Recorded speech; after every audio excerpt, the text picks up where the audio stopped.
Yeah, go for one of them walk there, you know. You know what I say? Feeling some back pain lately where unacceptable. Can put that down to inactivity throughout lockdown. You know what that mean? Nah, I do nothing. But you don't know.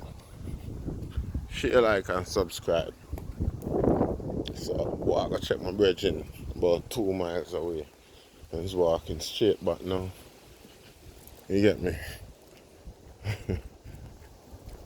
Yeah. Just having a little fun with my feet. You know. So while I'm at it, thought crossed my mind. And I'm wondering, yeah, you know, minimum wage. Seeing minimum wage in a first world economy. Yeah, with not even a first world economy, let's say in England. Seeing with the highest social demands and things like that.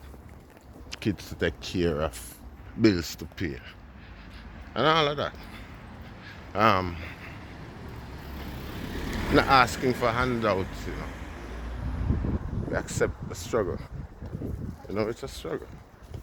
Everybody wants to do their best to ease the struggle, including myself. You know, but raising up kids and things like that, and you know, it's in situations, in societies like these, you know, their moral it's like their what you call it now, emotional dependency, emotional development is greater. It takes more effort, understandably. You get me? Because there's so much distraction and other seductions, other things, other people, other, you know, influences, you know. So it's quite a struggle, you know, to keep them on track and things like that. And again, what makes it worse of a struggle than other people, including white people and everybody, is like there's a stigma that hang with, you know, black people, black kids. You see, there's no source of information um, about their history other than slavery. You get me? It stops right at slavery. So it's an oppressive memory. It's not a proud past to emulate or to even build self-esteem and self-confidence. And this is purposely done because it's not that long ago. The history is not long past. It's all a whitewashing. We understand. We all understand why. I'm just showing you from a first-hand perspective what it does. You understand me? Because me myself now, I cannot take care of myself and my kids. You know, basically, flatly, I'm not gonna keeping up with the Jones and deny the reality. You understand me? Thing is, what I do is leave myself out of the picture. I realize it. All I need to do is just not be hungry. You get me? Whatever efforts, whatever resource I find myself can find, I just punch at them children. Because end of the day, they are the ones who need the confidence booster, the self-esteem building. You understand me? And my strategy is to use all sorts of distraction.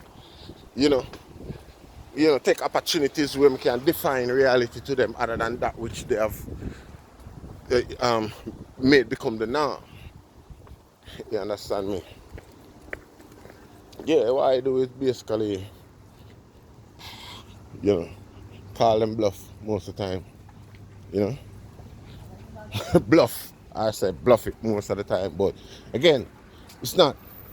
It's the regardless of what the reality wanna be, or how things wanna pan out, what they wanna realize or work out later on. It's not gonna be a disappointing type of mentality towards the approach. It's gonna be the um, good thing about that is that the seed has already been sown. You get me?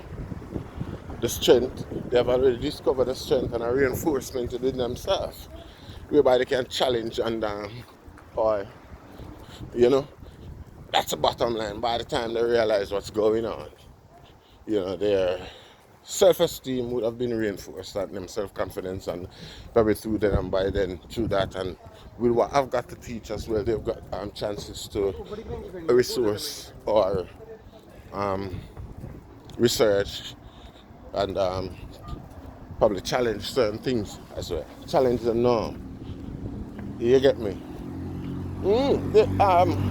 As a black parent, it's crime, it's criminal. There's not really much, what would they call, resource or encouragement, potential resources or encouragement to do so, really. You understand me? And our children get the most beat down, our parenting get the most beat down and challenges and things like that. And you get me? Still, system sets it in a way where it cannot be blamed or won't accept blame, realistically. You get me? And then again, now we are left to our own devices to complain and to share horror stories and things like that. It's like nobody else can relate because the divide is so great that it's next to impossible. Next to impossible for me to tell you my story and you believe it because you are literally living a different reality. You get me? It's like every race got an alternate reality to the black man's reality around here. You understand me? But don't know, that's just one of them things. We know we're strong and we're not complain about certain things, we can go business and go through. But that's my strategy still. It's the end of the day. It doesn't matter how we want to look at it, There's gonna come a time when both us and the kids are gonna realize that this is all we've got. Each other. You understand? Even if we haven't got each other around us. Like if the relationship's spoiled and I should be in an old age home on my own. There's gonna be a time when I come to the realize and say, shit, say, my kids are all I really got. Let's say, alright, the kids are in a certain problem where they need somebody to confide in, who they know they could trust wholeheartedly. You understand me? Because in most cases, the authorities won't even believe the parents to be a character weakness or a reference, anything like that. No, there's too much emotional attachment. You get me? So, there's another aspect psychologically whereby you're gonna need that attachment. You're gonna say to yourself, wish I had my mom. You get me? So whatever happened on there is no mom for some unfortunate reason. Even if there's a surrogate, you always think, regardless of how much a surrogate means to you, you always wish and hope that it was your real parents struggling through this with you. You get me? And it's just the same with parents and kids. Regardless of the relationship or how we want to perceive ourselves through ego and through ego and indiscipline sometimes. You get me? But end of the day, I know the system don't really embrace that as a manner. You understand what I say? Because you can see it. You can see it. You don't even need to explain it. It's alien. You know, that concept is kind of alien. Very few people I see from this system or this society that embrace the, you know, grandparents and parents. Yeah, and these people are my friends, usually. But yeah.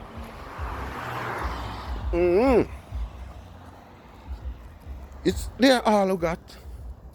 They're all we got. Our kids are our greatest investment. And I will sacrifice any business prospect, any lover, anything, everything to make these kids happy and you know, feel worthy. Because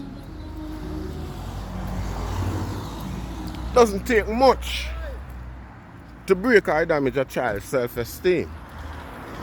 You understand me? And I know that, so you have to reinforce it.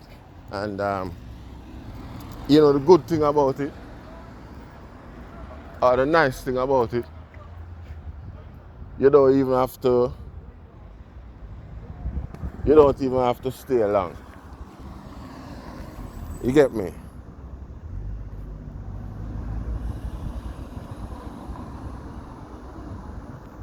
You don't even have to, it doesn't take much time. You get me?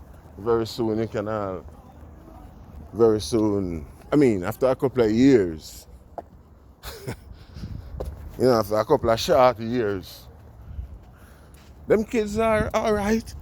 You have packed enough power into them to, up until age 12, 13, you know, they've got enough in them. If you concentrate that focus on the strategy and concentrate it enough, your kids will be adult before they are even ready to be adult. Not they'll know, but they'll be basically handling certain things, you know. So that's my thought in regards to bringing up my kids on a shoestring budget or less than a shoestring budget. You get me? Yeah, me and kids' mom and everything, that's our strategy. You get me? Yeah. And yeah, they are the greatest investment, and we don't know. We're gonna do what we can. All that we got. So may I say, more blessed man, more life. Share, like and subscribe. Walk through the water, you know? Decent little walk. Almost reach back home now still. More bless. Respect.